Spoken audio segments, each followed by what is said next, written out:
that green light. Give me that green light, Maine. Give me that green light.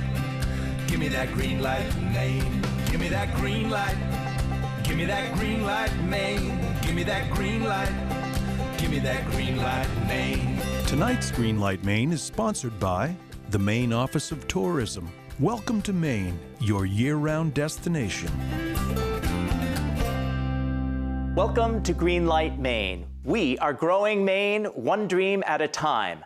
I'm Don Gooding, and I'll be your host for tonight's competition when two entrepreneurs go head-to-head in front of a panel of 3 judges for a chance to win at least $100,000 in cash.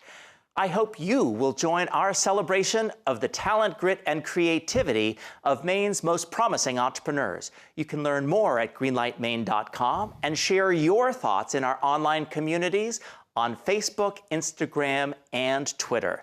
Tonight, we have a distinguished panel of judges.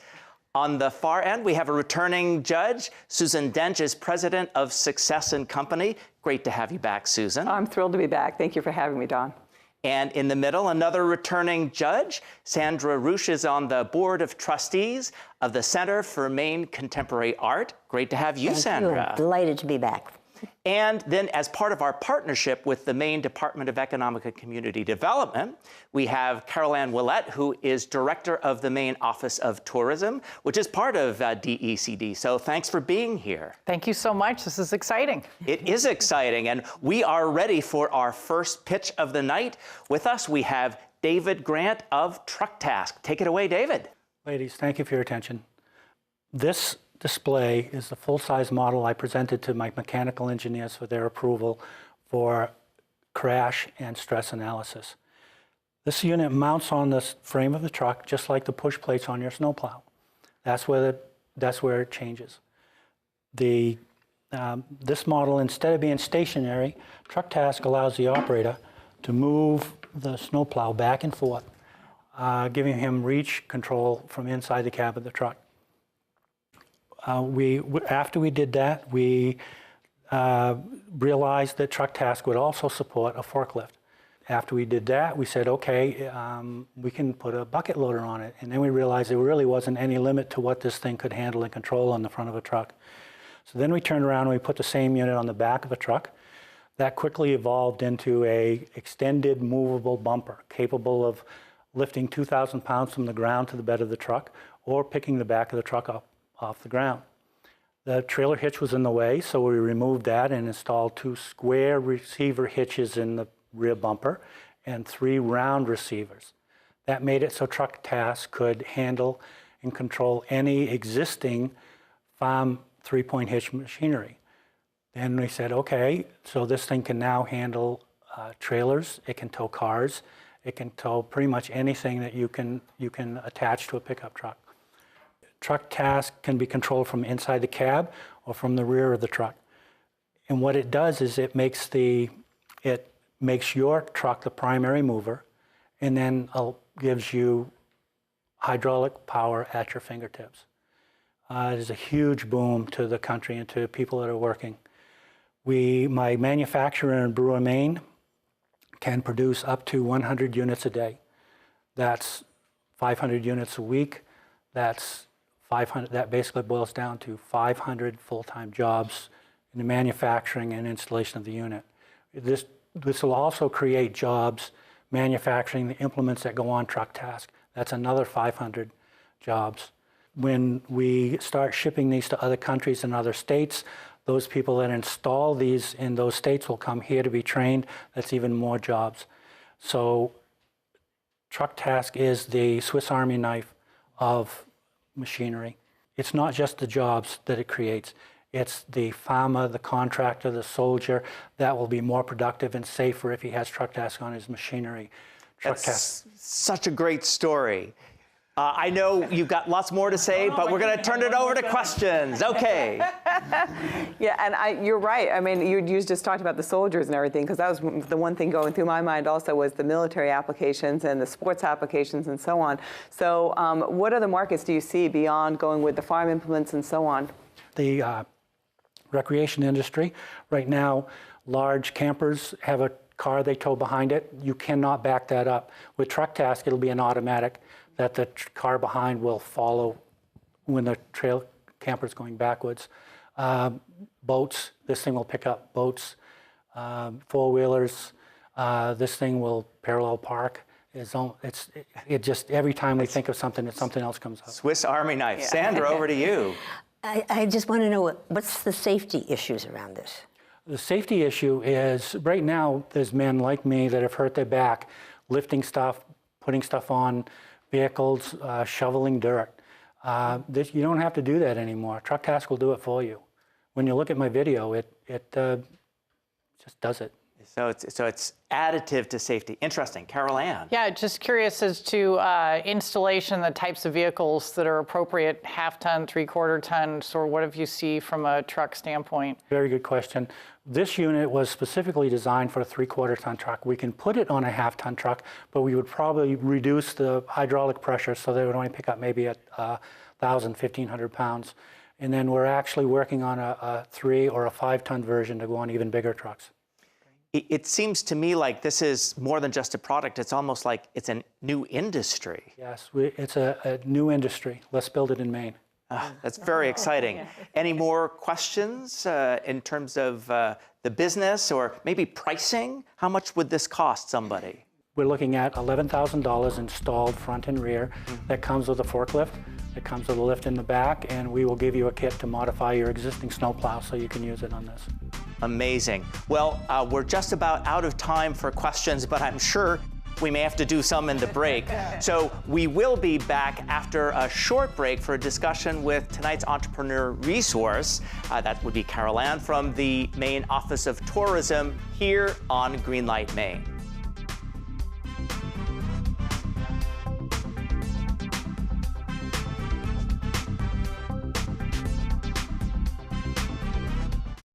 I'm George Gervais, Commissioner of the Maine Department of Economic and Community Development. At the department, we work tirelessly to improve Maine's competitiveness.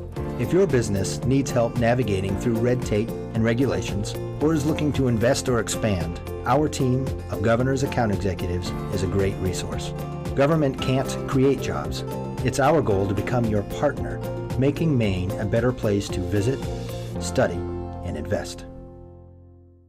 Hi, I'm Lori LaChance, President of Thomas College. Our graduate and undergraduate programs prepare you for success in your personal and professional life and for leadership and service in your community. I know firsthand the value of a Thomas degree. My Thomas MBA completely changed the trajectory of my career, giving me opportunities I would never have had without it. Thomas College provides a great education that is personal, relevant, affordable, and guaranteed. If any of you in our television audience has a big idea, we encourage you to visit greenlightmaine.com for a list of resources and information about starting your own business.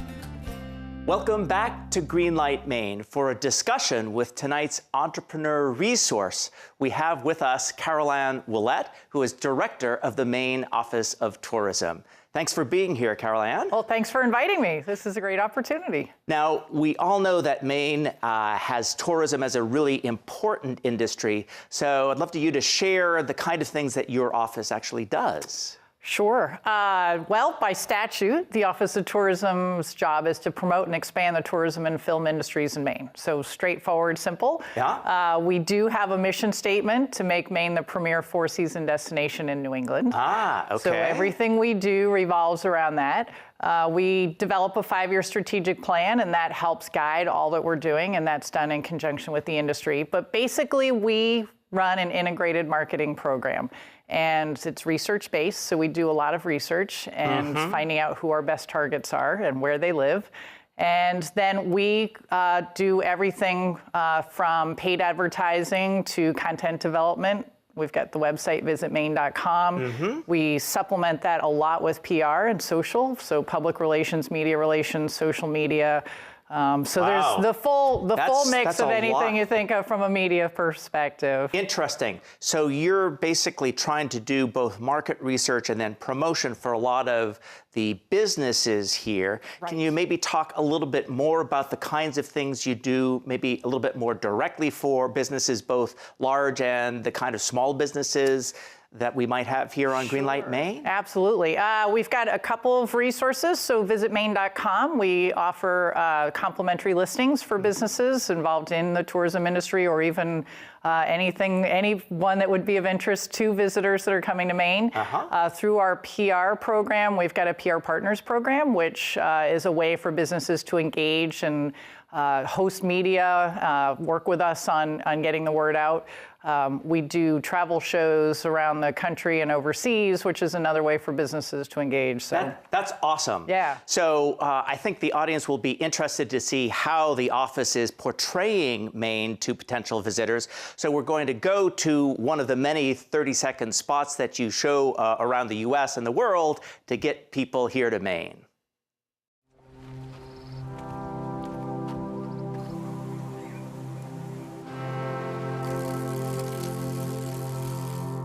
It seems these days we're constantly concerned with filling space.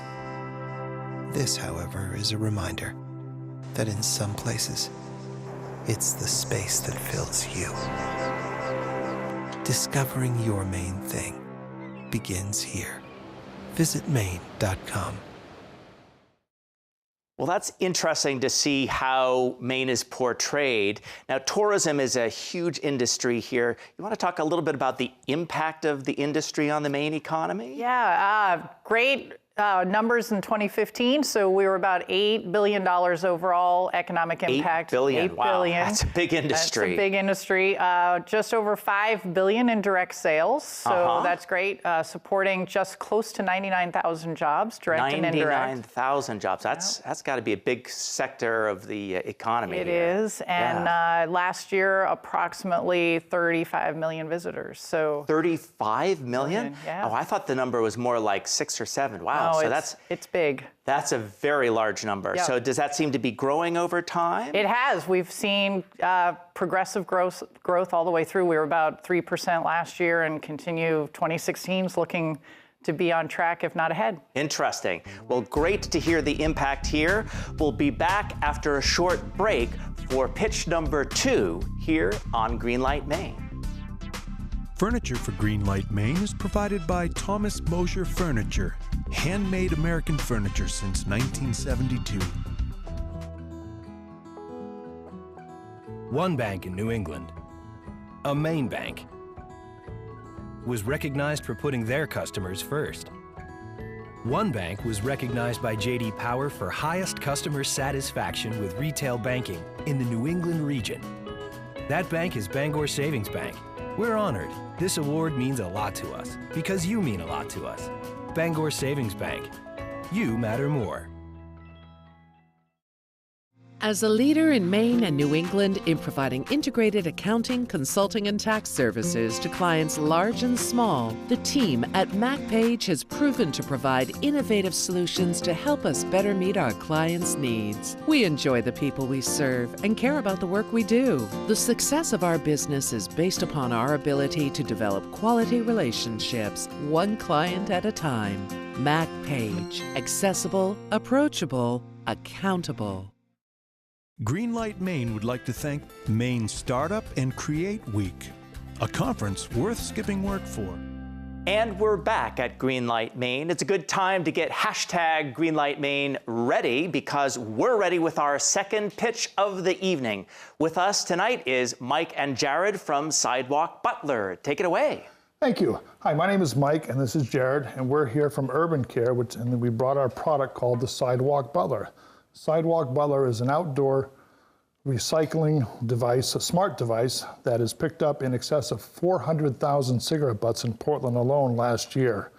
We've been able to, since the beginning of this year, ship to 7 states, and we're doing some work up in Vancouver. And I'll let Jared tell you a little bit more about it.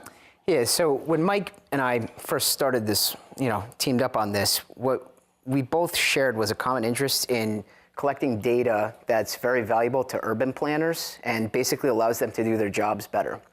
So existing systems are very hard to deploy, they're very expensive, they need to be tied into the grid, and what we see is an opportunity in technology right now. I'm a software developer by trade, where there's a few different converging technologies that have been commoditized that are going to allow us to be able to solve some problems in this space. What a lot of people don't know about our base model here is that, each has an RFID tag and a custom Android application with it. We're actually collecting disposal statistics and, workforce automation, tracking who's doing their job when, right? And what we're moving to next, this is an established product that's selling great, is collecting environmental data. So we have a working prototype here where this thing will kick on, connect to a cell phone network, send the data to a back end, and it's visualized on the front end. You might ask, why is this a market? With our base model specifically, and what we call the Brilliant Butler, everything's smart. Well, this is brilliant, collecting environmental data. 4 trillion butts thrown on the ground improperly just last year alone. We think that's a pretty good indicator that it's going to sustain our base model here, just that's already been selling well. Moving forward, top 20 cities in the United States alone all have sustainability plans. At the top of all of them is greenhouse gases and carbon emissions being reduced. We want to provide tools for them to measure and then analyze their plans, basically. If we capture even 0.5% of the projected smart city infrastructure market, it's $100 million in revenue by 2020. And our business model is very simple. We sell our base model here.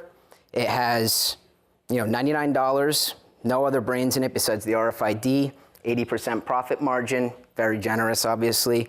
We retain ownership to sell advertising on each side, which usually helps smaller civic organizations and smaller governments to offset the cost to be able to get this into their community, because after all, we want to change the culture around cigarette litter. Okay, we're going to have to go over to the questions now. Sandra, first question. Who is your biggest market? Our biggest market is actually large metropolitan areas and cities for both the products, which would be our base model and then the Brilliant Butler. And the Brilliant Butler has already sold, you said? Yes. Go ahead, Mike. Go ahead. This is a working prototype right now. We've got in excess of 400 of the smart butlers out in New England and also in California right now. This is a prototype we're putting together now. We've been able to pick up 360 or so pings off of this out on Thompson's Point to measure the temperature and the humidity. We're working with sensor developers now in California, actually, who are going to build, actually have off-the-shelf pieces for us, and then we'll put them all together and homogenize it from there. Okay, Carol Ann. So temperature and humidity you just mentioned are some of the measurements, and I know just a few others were mentioned, but what is the environmental data collection that you're looking to gather? It's relating to air quality. Okay. Carbon monoxide, carbon dioxide, methane, measuring ozone, and particulate matter. Yeah. Okay. Gotcha. Susan. And I used to be in the RFID space, so to me, that's the value of what you've got going here. So do you have plans to work with parking meters and that kind of thing, that you would be able to take just that one part and also put it on? Yeah, so we've built this, as you can see, it's very small, right? We've built this that it can be applied as a modular kind of standalone unit that can literally be attached to a street pole. Or, we had plans to leverage our existing sales infrastructure and shelf space from the butlers to be able to get the upgraded units out there as well. Maybe I can ask a quick question about that sales infrastructure. How are you actually going to be selling lots of these to your potential customers? Currently, it's we've been contacting city planners, things of that nature. We've just brought on a sales rep who is very, very involved. She's worked with Google, a lot of the other companies, who's going to be doing the higher end stuff. And there's a great need for it now, because right now everybody's concerned about air quality, and quite frankly, the only way you can measure it now, you have satellites that'll take a broad picture. You've got enormously expensive, tens of hundreds of thousands of dollars worth of sensing equipment on building tops, but this is for street level, where actually people are. That's our main on the concern. ground. Absolutely. Lots of questions we could ask, but we'll be back after a short break with judge deliberations here on Greenlight Maine. Broadcast facilities provided by NESCOM, the New England School of Communications at Husson University. In 1972, Tom Moser committed his life's work to craft, and 4 decades later employs 70 fine craftsmen and women in our shop in Auburn, Maine. With showrooms and customers from coast to coast and numerous awards and accolades, Tom has firmly established himself as an entrepreneurial tour de force and has proven that a life doing what you love is indeed possible. This year's winner of Greenlight Maine will win this handmade Thomas Moser beacon box and $100,000.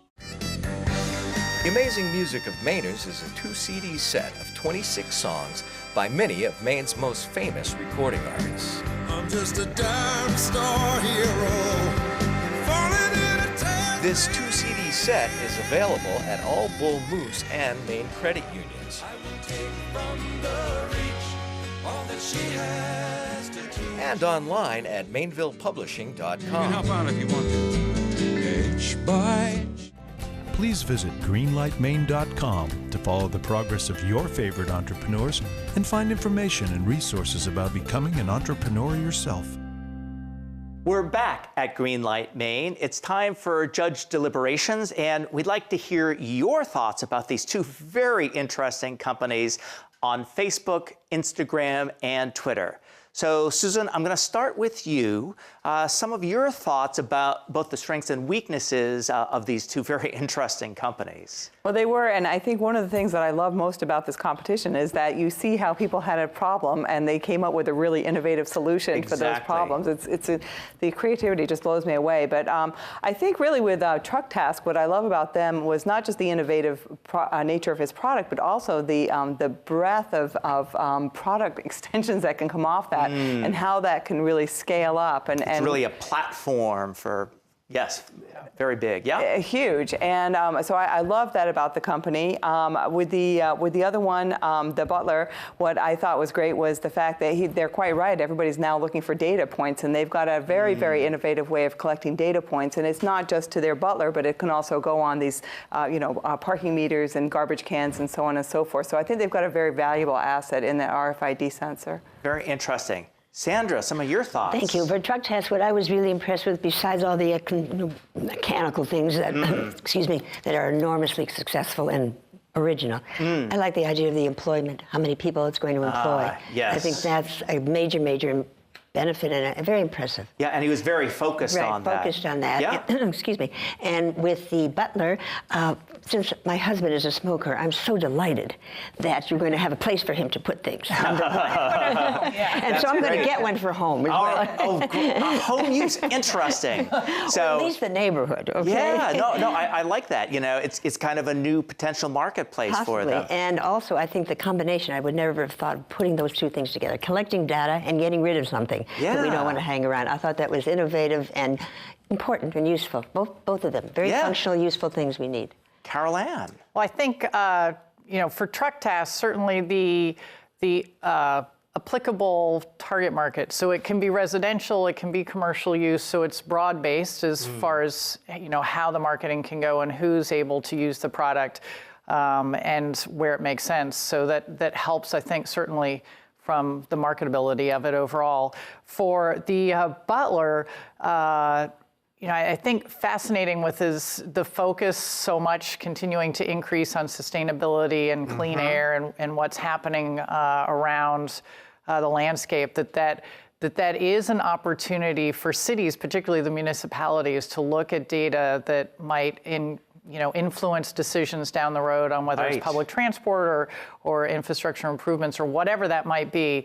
But then having the ad revenue side was a unique opportunity as well. Combining those, very interesting. So what do you see as some of the big challenges? Because startups always have lots of challenges. Maybe Susan, you want to take that one on first? Well, I think with I'll start with the Buttler because I think that one has probably some more challenges because that's a fairly, a low point of entry. So somebody else could come along. They didn't speak about any patents, but I think that'd be fairly simple to come up with an RFID design. RFID is fairly common, so I think it'd be fairly easy to come up with a design on that, and also the cylinder. I think that would be so. I think it'd be a low cost of entry. I think there's a low barrier there to getting into that business. I could see them coming up with a lot of competition application, and I think you also have a lot of problem with budgets, as we talked about. With the TruckTask, the only thing I can really see as a downside, with not really doing a lot of analysis on it, is the fact that somebody could come in and copy what he's doing. On the other hand, he's got some patents which are really tightening things up. So I see him as a first mover advantage, and I think he could do incredibly well with that product. Okay. Sandra, any thoughts or building on that? TruckTask, and I think it is incredibly innovative, and it has a global effect, obviously. Can be used anywhere in the world, which is impressive, and just as long as nobody copies it. So get it out fast and try to keep it away from you-know-who. Yes. And Carol Ann, any initial insights in terms of their challenges going forward? I think, challenges with TruckTask is potentially the competition issue if it doesn't go into production quickly and have that be his own. But for the Buttler, I think part of it is also that how many people are actually looking at gathering that data. What are the implications for the data gathering? How does that play out? As much as that's a positive, I think also from a marketability standpoint, they may even be early possibly from that. Well, great insights here. I'm glad that I don't have to make the decisions because these are very interesting companies. So we're going to be back after a very short break to find out who's going to get the win tonight here on Greenlight Maine. Greenlight Maine would like to thank the Maine Department of Economic and Community Development, the Maine DECD, helping businesses and communities prosper. Hi, I'm Lori LaChance, president of Thomas College. Our graduate and undergraduate programs prepare you for success in your personal and professional life and for leadership and service in your community. I know firsthand the value of a Thomas degree. My Thomas MBA completely changed the trajectory of my career, giving me opportunities I would never have had without it. Thomas College provides a great education that is personal, relevant, affordable, and guaranteed. I'm George Gervais, Commissioner of the Maine Department of Economic and Community Development. At the department, we're focused on making sure Maine people have the opportunity to build wealth. We do that through targeted activities aimed at retaining and creating jobs, marketing our beautiful state to millions of visitors, businesses, and marketing for workforce talent, helping new products and services and ideas commercialize, and getting Maine businesses access to new markets across the world, improving our competitiveness, making Maine open for business. Please join us to find vital information on our website at greenlightmaine.com and be a part of our vibrant community on Facebook, Instagram, and Twitter. Together, we're building Maine's future, one dream at a time. And we're back on Greenlight Maine. You've heard two great pitches and the judges' deliberations. Now, judges, it's time to show who's going to get the win here on Greenlight Maine. That means TruckTask is going to advance to the finals, where 13 companies will be competing for a chance to win at least $100,000 in cash. And whether or not you at home agreed with the judges, you can go to greenlightmaine.com and vote for your favorite entrepreneur. We'll be back next week with two more exciting entrepreneurs here on Greenlight Maine. We'll see you then. Greenlight Maine has been brought to you by the Maine Office of Tourism. Welcome to Maine, your year-round destination. Greenlight Maine would not be possible without the support of all of our corporate sponsors. Thank you. Give me that green light. Give me that green light, Maine. Give me that green light. Give me that green light, Maine. Greenlight Maine has been a paid-for presentation by the Portland Media Group.